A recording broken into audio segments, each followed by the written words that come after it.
I'd like now to um, introduce Larry Kushner, who um, will introduce our keynote speaker. And hi, Larry.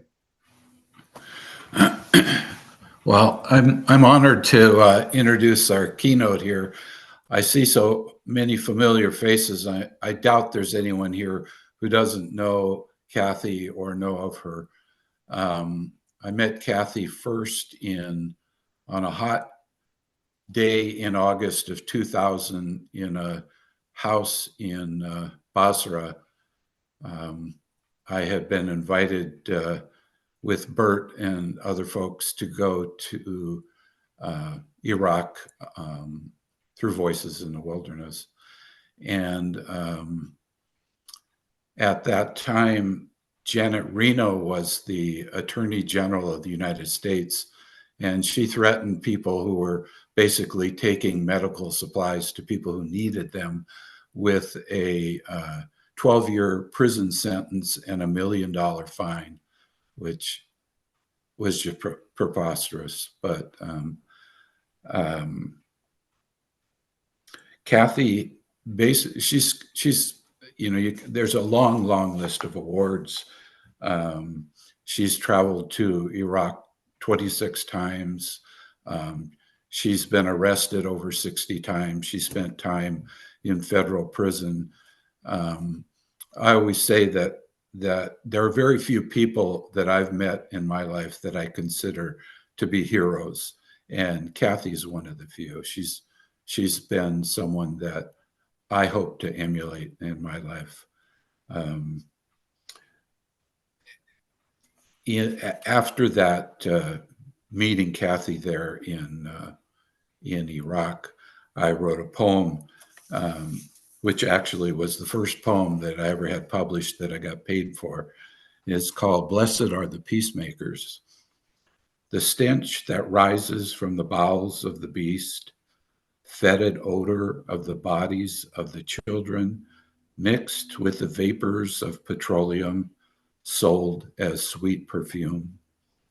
As the bodies rot and the bones soften, they can be useful to lubricate the wheels of empire. Death is said to be life, and the price is said to be small. A small cry for peace from this frail woman in the black dress in the desert is to be sand and grit in the machine. And one saying that Kathy has had that I like, it says, one way to stop the next war is to tell the truth about this one. So with that, I give you Kathy Kelly. Well, thank you very, very much, Larry, for those memories. And I want to thank everyone in this gathering for the opportunity to be with you and the prompt to think hard about the movements that we are so needy of right now. I also would just want to say a word of gratitude, particularly to Dave Lambert for all of his help, and Jonathan Betzal and Vindhya. I'm very appreciative of what you've done to make us a community this morning, and certainly for all of the friendships that I've relied on over the years. I'm quite grateful, along with the inspiration that Washington State FOR has provided. I think it's a good idea to turn to Leonard Cohen. I sent Dave as a title for this talk, "Ring the Bells That Still Can Ring." And that's what Leonard Cohen sings about in his song Anthem. So I'm relying on David to pull up that song, and this is vintage Leonard Cohen's. He says, "We're in a dark time," but then he gives us good advice.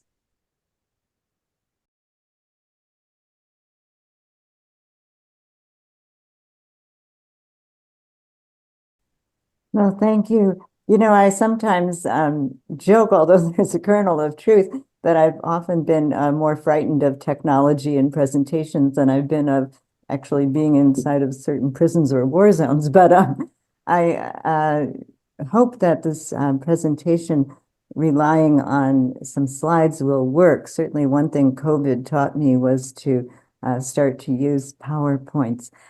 And, you know, when Leonard Cohen says the wars, they will be fought again, and we think of Larry's line about the lubrication for empire that's created through these wars, we know that we bear a tremendous responsibility at this time, in this place, to believe strongly in nonviolence and to believe that the means you use determines the end you get.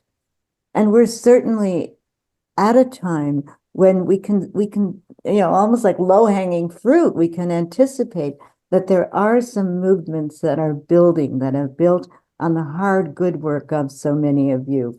So I want to start with a slide that shows, whoops, slideshow from beginning. There we go. Catholic workers holding up the council, which sets up a binary, I suppose, the works of war as opposed to the works of mercy. And we're certainly seeing those works of war played out in hideous, daily, nightmarish form in Gaza and in Ukraine and so many other spots of the world. While meanwhile, people try to promote and to fulfill the works of mercy. I want to talk about three particular movements this morning. The first is literal movement, the movement of refugees, the movement of the many, many, many thousands of people who are forcibly displaced by wars, by ecological collapse, by economic cruelty and greed. And then I want to talk about the student movement. When Jay first contacted me, I really wouldn't have drawn attention to that, but boy, today my attention is riveted on the student movement. And so I'd like to speak about that.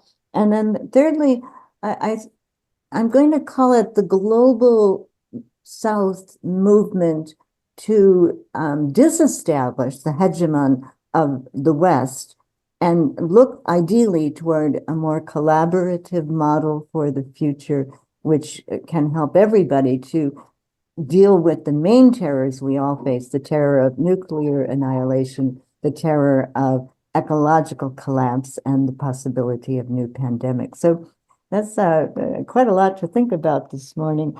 And maybe I'll just go ahead then and dive in with the next slide, which is something that World Beyond War supplies. I'm now a board president of World Beyond War and encourage you all to stay in touch with it. But one of the things that World Beyond War promotes is constant research and development of a mapping of all of the bases worldwide, 867 military bases worldwide, most of them built and controlled by the United States, and most with the intent of extracting other people's precious and irreplaceable resources so that we can get access to them at cut rate prices. Well, I had a chance to be in Jordan recently, and sorry, okay.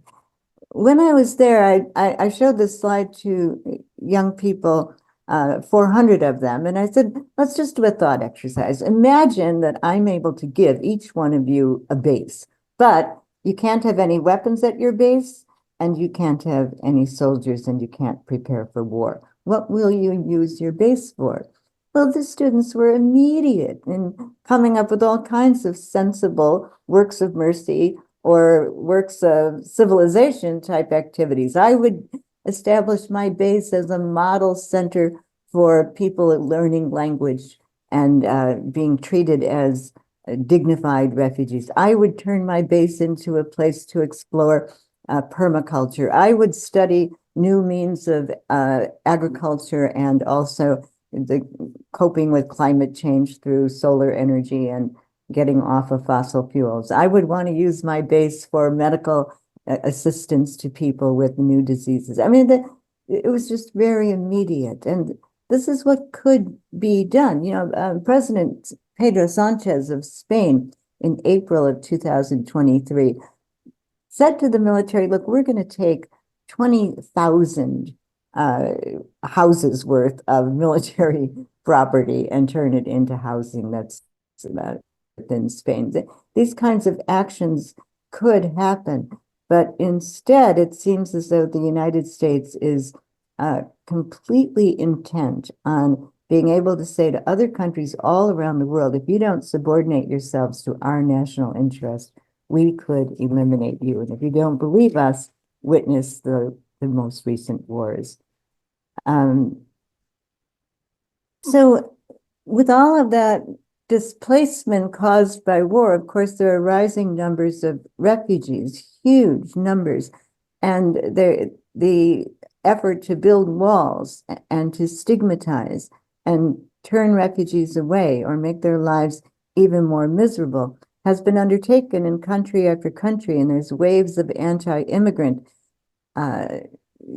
sentiment being used politically, almost as a weapon. So I want to just spend a little bit of time describing a very positive project following the Taliban takeover of Afghanistan.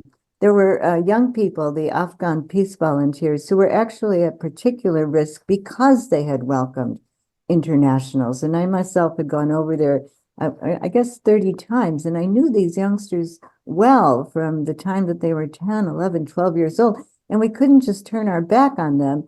And yet, very, very complicated problems arose. How could they reach a safer haven? Where would they go? How would they sustain themselves? And so we were so fortunate to create, through Zoom mainly, an international network of Australian Quakers and people throughout the United States, many FOR members, people in Canada, the UK, and very significantly, Portugal. Portuguese people have some areas of their country that are almost desertified, have become very, very arid, and they need to rehabilitate the land so that they can cultivate crops. And these young Afghans had studied permaculture with the renowned Rosemary Moro. And also a lot of Portuguese cities are becoming depopulated because the young people go elsewhere. So they were interested to bring families, to bring young people over to Portugal, and we were desperate for visas for some of the young Afghans. So now I can say happily that there are 25 young Afghans who have been thriving in Portugal. The project is called Barakat Leiria, meaning Thanksgiving in Leiria. And this is a slide of the young people in the second iteration of the project, arriving at the Lisbon airport, ready to start their new lives and being greeted by some of their old friends. They were all part of this Afghan peace volunteer group. And then the very next day, they had a picnic and they started getting accustomed to new food, new mores, new cultures. And they were welcomed by the mayor of the town. They were given a warm welcome by many, many groups that invited them to become volunteers. The first group went to the agricultural area in the southern Portuguese city of Mértola. The second group is in a more urban area, and the idea has been for them to spend their initial months as volunteers in various organizations that are doing good missions within Portugal. So they do the volunteer work, they begin to establish networks, they make friends, they study Portuguese so hard, although it's difficult for them to learn this language. And they have debriefing sessions regularly with loving and caring social workers who've been superb in their role. And then meanwhile, in Pakistan, where it's very hot, just as Larry would recall Basra, there's a group of 15 away to Portugal, and this is their doorway, and it's covered with post-it notes with the Portuguese language. And I also think that, we can't, when we think about refugees, bless projects like this, but we ought not be excessively anthropocentric. We shouldn't focus just on the human beings. There are species all throughout the world, numerous species who, because of our wars, are scarred and devastated and endangered. And so I thought it might be good to pause and go to the last minutes of World War I. in November of 1918, the 11th month of the the 11th second of the 11th hour of the 11th month of that year, finally, after this industrialized slaughter had cost the lives of generations of people, particularly the younger people in Europe, the guns fell silent. So let's listen. They kept blasting the guns right up until that moment of armistice. And then if we listen carefully, this tape gives one last sound.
I hope you could hear that bird call at the end. So that also brings to mind this very brief poem. In order for me to write poetry that isn't political, I must listen to the birds. And in order to hear the birds, the warplanes must be silent. Marwan Mahfouz. Jane Ann Phillips, author of the novel Lark,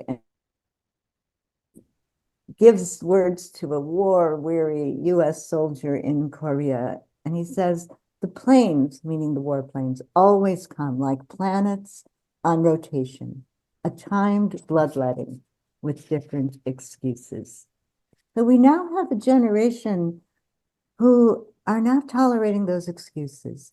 In the student movement, we're encountering students who say to the police who've got batons and shields and guns, you ought not follow orders, and we are not going to follow orders that order us to collaborate with or support genocide. Now, these students understand that their own universities are actually being used as hedge funds. The universities take the student tuition money, invest it massively in military industrial complex corporations and in big real estate corporations. And then it's almost as though education becomes a sort of side hustle that allows these universities to get a tax exemption. And the students are saying, no, we want full disclosure. How is the university spending our money? And we want to divest. And they've done a great deal to learn, from others internationally. This is the encampment on the Oxford campus in the United Kingdom. All eyes on Rafah, the tent says. And when I spoke with my friend Matt Gannon, who is there now pursuing graduate studies, he said, oh yeah, this encampment isn't going anyplace. We graduate students are going to be here, and we're learning from the fossil fuels campaigns. We're learning from what people persisted with in South Africa, and we will not discontinue our efforts. So it's clear that these students are extremely articulate and energized. And it seemed to me that one of the best assurances that they are motivated by love came when the group at Columbia took over Hamilton Hall on their campus, and they hung out a sheet renaming the hall Hind's Hall. And who was Hind? Hind was a 5-year-old girl who liked to dress up as a princess.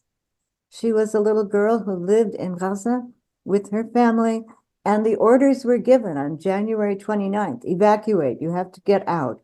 And so Hind was told by her mother, go with your uncle, I'll walk with your older sister, and you go in a black Kia car with your auntie and your uncle and 3 of your cousins. And indeed, they did that, and the car was targeted and the car was hit, quite likely by a tank-fired missile, possibly manufactured in the United States.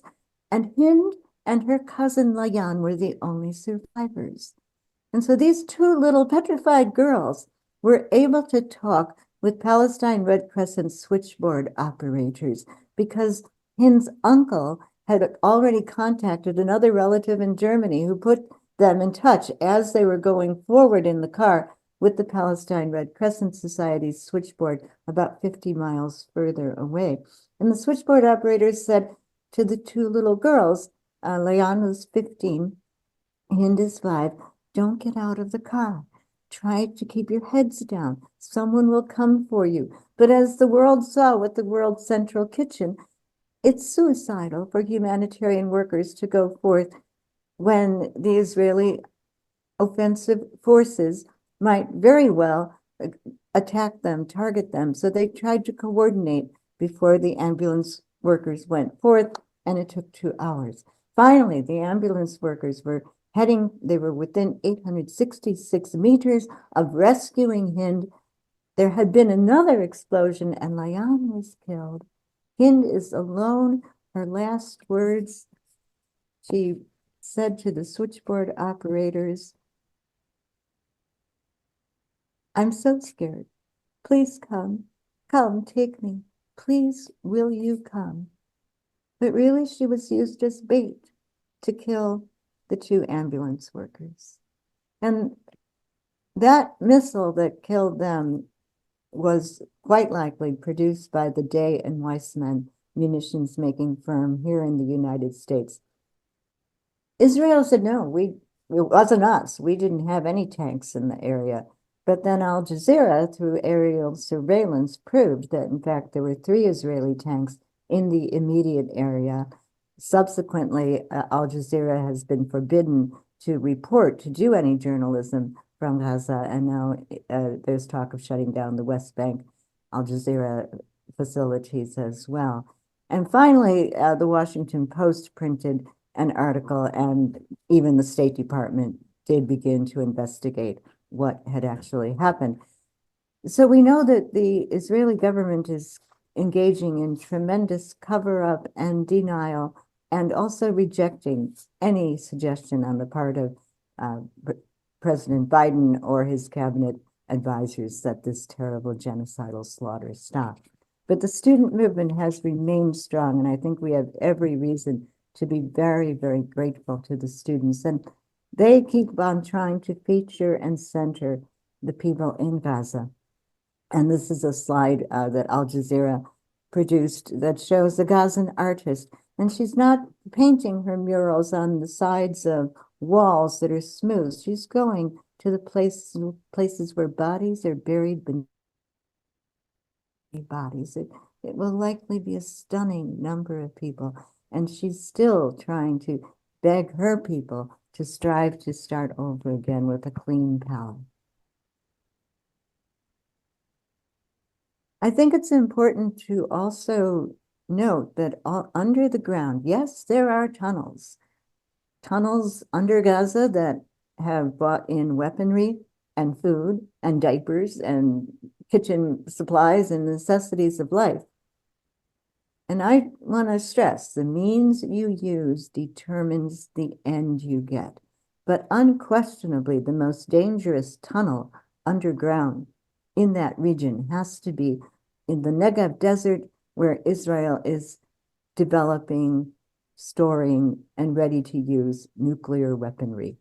And so it's been complicit and aided by the United States in developing nuclear bombs while always denying its possession, so that the International Atomic Energy Association never investigates. I think that we're at a juncture in world history wherein, in a sense, the major religion in almost every major country is militarism. And so I wanted to include this painting by Francisco Goya, which is quite a departure from how the military was normally depicted as athletic, noble characters on horseback. This group of military people look kind of like a big spider. You don't see the faces, and the face bathed in light is the unarmed person who's about to be executed. And this is a painting called The 3rd of May. And it followed the Napoleonic invasion of Madrid on the 2nd of May, when there had been an insurrection protesting it. And the very next day, people were rounded up and executed. So we can find, I think, in many, many artists, a very revolutionary perspective about militarism. I single out this installation that was put in a field in the Khyber Pakhtunkhwa area of Pakistan by artists that took the face of a young girl who'd become an orphan. Her parents were killed in 2010 by one of the first United States drone attacks on Pakistan. And she's an Afghan girl. She was a refugee. And she's holding the shrapnel that destroyed her home and killed her parents and several of her siblings.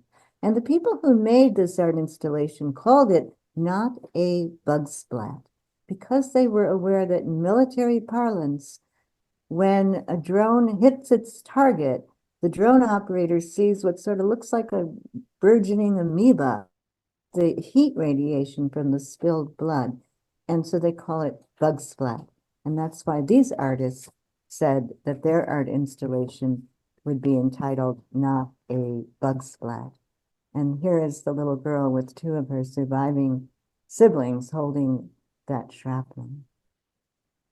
I also want to call attention to my friend WWFOR Bailal, who is now a professor at the Tisch School of Art in New York University. His brother was killed in 2004 in Iraq by an aerial bombardment. His brother was just in line at a checkpoint. And so, thinking of his brother Haj, WWFOR Bailal asked the tattoo artist in the photo to inscribe on his back more or less a map of Iraq with the major cities written on his back, and then a dot tattooed on his back for every person killed. And now this was in 2010. The woman behind in the background is reading from a long, long, long list of names. All of the US soldiers that were killed are inscribed with a visible dot, but you need a sort of ultraviolet light to see the dots that were made to recall the Iraqis who were killed, because in WWFOR's view, those lives lost are often invisible to us. But at the point when 25,000 names had been read, there was no more room on WWFOR Bailal's back to inscribe any further. So he will carry that throughout his life. And I think a well-planned event is like a work of art. And I think of these young Afghan children. Actually, they're most of them in their 20s now. But when they were little children, they were child laborers. They worked long, hard hours on the streets of Kabul.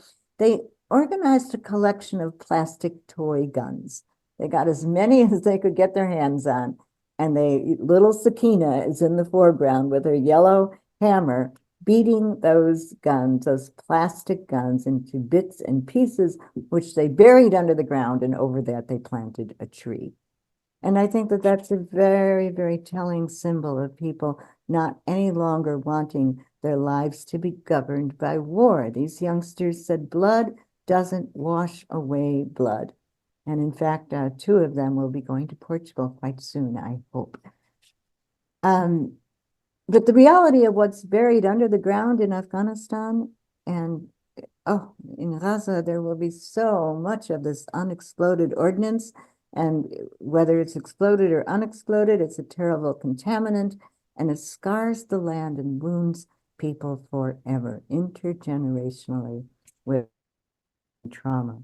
This is Paul Seaworthy's stark photo of a passage in the Hindu Kush Mountains where the weapons are just scattered.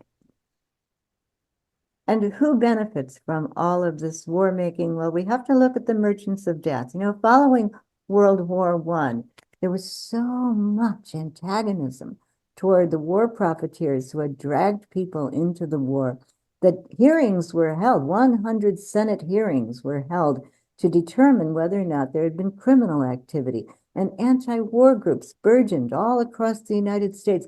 The student movement grew so that 60,000 students demonstrated on the same day, and I think there were 135,000 signatories to an oath that they would never, ever fight in another world war. But the greedy weapon makers fought back, and they managed to put an end to the challenges to their power. And so this is an indicator from the day that the war in Ukraine began, when Russia invaded Ukraine. If you go to February 24th, you see how the stock market holdings improved greatly for Lockheed Martin. And the same was true for Northrop Grumman, and also for Raytheon, which is now called RTX. These merchants of death, I would include General Atomics, the major drone maker, and also Boeing. They profit so much from ongoing wars that they assure one another in their small 1% grouping of billionaires, don't worry, the wars will continue. They've got tremendous lobbying power. There's a revolving door between the Pentagon and the merchants of death. And yet in this painting by Sally Latch, it does seem to me that the strongest figure is not the objects in the background dropping the bombs. It's the woman expressing her outrage. I think it's important as we try to understand the countries of the global south, the non-NATO countries, that their vulnerability to U.S. weapon making and U.S. readiness to use our weapons is very acute. This is a map which presents how the world might appear, say, to China. And you can see on the right-hand side all of the many, many intercontinental ballistic missiles, nuclear missiles on submarines, nuclear missiles on airplanes, represented by what look like small mushroom clouds. And then in Russia, a vast arsenal of nuclear weapons in various parts of Europe. Now, when you look to see, okay, so where are China's foreign military bases? The truth is, you can go to the little tiny thumbnail-sized country of Djibouti on the Horn of Africa, and that's where you'll find China's foreign military base. Now, this isn't to say that China is not militarizing and that China doesn't seek to become a world hegemon and perhaps to replace the United States. Alfred McCoy is an extremely bright professor at the University of Wisconsin, and he predicts that by 2035, it's entirely possible that China will replace the United States as the world's largest hegemon. But he also notes that given ecological collapse that we're all facing, by 2050, Shanghai could be underwater and the Gobi Desert could be baking. It would be uninhabitable. People wouldn't be able to leave indoor housing because it would just be too impossibly hot. So I think we're at a point when collaboration is crucial and a resistance to demonization is crucial. Rather than demonize Chinese leaders and Chinese people, rather than demonize Russian leaders and Russian people, we are at a point when we need to learn one another's languages and have huge growth spurts in our capacity to collaborate. Certainly the pandemic should have taught this to us, and there's a possibility of a bird flu pandemic looming, and we've got to learn to encourage our scientists to work together, to encourage our scientists to treat ecological collapse and nuclear annihilation as the greatest threats which we all face, and of course the possibility of new pandemics. So I wanted to close by remembrance of Russian people during the siege of Leningrad. Sorry, yes, that's right. It's now St. Petersburg. During the siege of Leningrad. These are people in a cold, cold winter after 600 days of siege, desperate for water, trying to break open the streets and get to the water mains that are beneath the roadways. And there were, in the course of that terrible siege, some extremely brave scientists, and they realized that they had a responsibility to practice stewardship with their collection of seeds. They had one of the world's largest seed banks. And so those scientists could have planted seeds and had food for themselves. Instead, 12 of them starved. They would take turns staying up all night long so that they could make sure that rats didn't turn over the containers and start to eat the seeds. They protected those seeds and helped protect the world food supply. The person who had started that seed institute, Yusuf Vavilov, he was himself imprisoned by Stalin in a terrible gulag and probably died of starvation. But these are the kinds of people, often unsung, sometimes not so well remembered, who can become the heroes of our time, just as little Hind should become the Anne Frank of our time. So I also wanted to thank Rugen for calling my attention to one of the best organizations, I think, on the planet for exploring the ways to extend hands of friendship, insist on abolishing all wars and laying down weapons, eliminating the scourge of warfare. And that's the group called Combatants for Peace. And so invoking the words from the book of Isaiah, those beautiful words that ask, when shall come the day when they shall beat their swords into plowshares and their spears into pruning hooks? Nation shall not lift the sword against nation, neither shall they continue to learn the ways of war any longer. Let's watch the trailer. I'm sorry, this is just one more slide from Baghdad. We were in the Alfanar Hotel that Larry and Bert would remember so well. We got wonderful hospitality there. And when the Marines invaded Baghdad, one of the first things they saw were the pictures of the children who had become our friends while we lived there. So this is the trailer to a film about Combatants for Peace. And then after that film, I'll look forward to dropping in on the various rooms that Vindhya has set up for us for discussion. And again, I want to thank you very, very much for this time together with you. So here is the trailer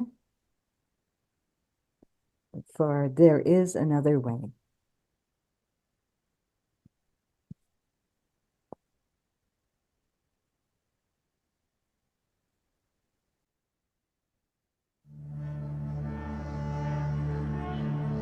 I was 4 years old when we were attacked on Yom Kippur.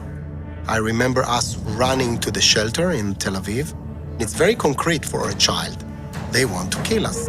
And I really didn't understand, why do they hate us so much? ناصر أخوي كان أصغر مني لو كان تقريبا عمره 14 سنة. الجيش اللي حكوا له أطلقوا عليه رصاصة. أنا ما بعرفش كيف في هذيك اللحظة قدرت أتحمل الموقف. كان عندي حلم أني أكون مقاتل في صفوف الثورة الفلسطينية يعني وأكون جزء من الكفاح المسلح ضد الاحتلال.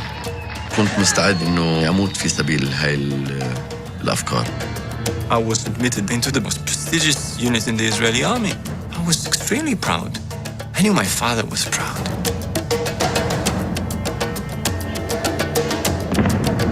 صرت أفكر كتير إيش أنا دوري في الحياة هنا. فاخترت إني أعمل عملية استشهادية. זה מקומם, זה פשוט מרגיש טרור. ככה מרגיש טרור בעיניי. מישהו התקשר ואמר שיש פלסטינים שמוכנים להיפגש איתנו. كنت كثير خايف إنه قد يكون في مصيدة يعني هون. We find that we actually have something in common. That willingness to kill people you don't know. عندهم قوة يا جميل مش طبيعي. بده يجي كم واحد من المقاتلين لأجل السلام رفضوا الخدمة يغيروها. إذا أنت قريتي عن نيلسون مانديلا شخص لحاله غير دوله كان كل الدين وغير كل النظام، وأنت بتعرفي إنه شخص لحاله، كل شخص لحاله كيف قدر يسوي هيك؟ كيف قدر يسوي؟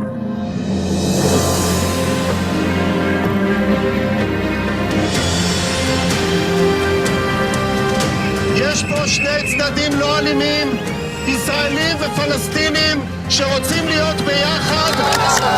أنا بفقدش الأمل في فكرة إن السلام إنه ما في طريق ثاني غير السلام.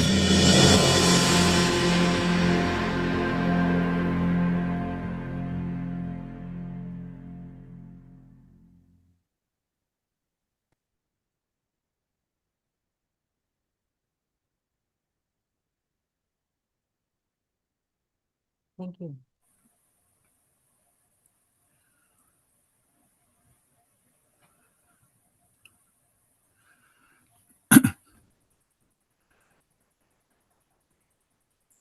So Kathy, Yes. this is Regan, and we saw the final frame of the trailer and we heard the sound, but the trailer itself was not coming across. And I see that Jonathan Betzall was offering to share the video if we would like. And I just wanted to run that by you. I believe that your time slot is scheduled to go until 10. So we still have 9 minutes, and that would be an Okay. option if you wanted. Forgive me, I had no idea you weren't seeing it. Yes, let's please do that. It's a very, very compelling video. Thank you, Jonathan.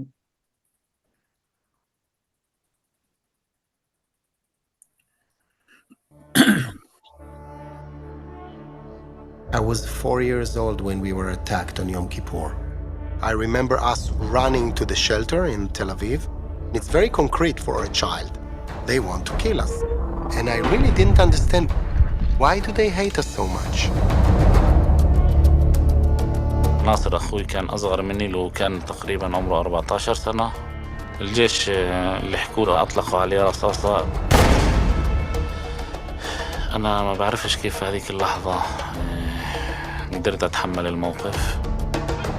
كان عندي حلم اني اكون مقاتل في صفوف الثوره الفلسطينيه يعني واكون جزء من الكفاح المسلح ضد الاحتلال. كنت مستعد انه اموت في سبيل هاي الافكار. I was admitted into the most prestigious unit in the Israeli army. I was extremely proud. I knew my father was proud.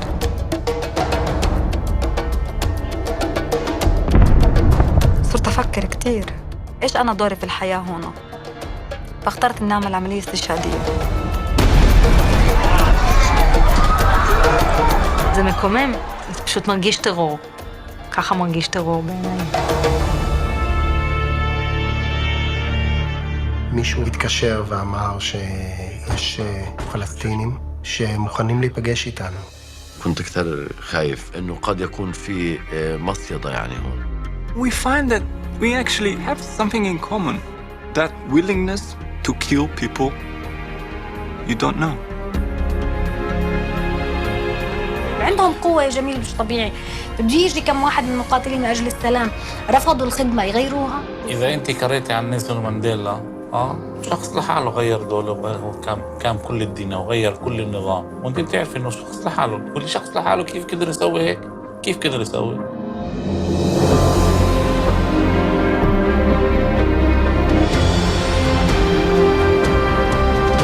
יש פה שני צדדים לא אלימים, ישראלים ופלסטינים שרוצים להיות ביחד. أنا بفقدش الأمل في فكرة إن السلام إنه ما في طريق ثاني غير السلام.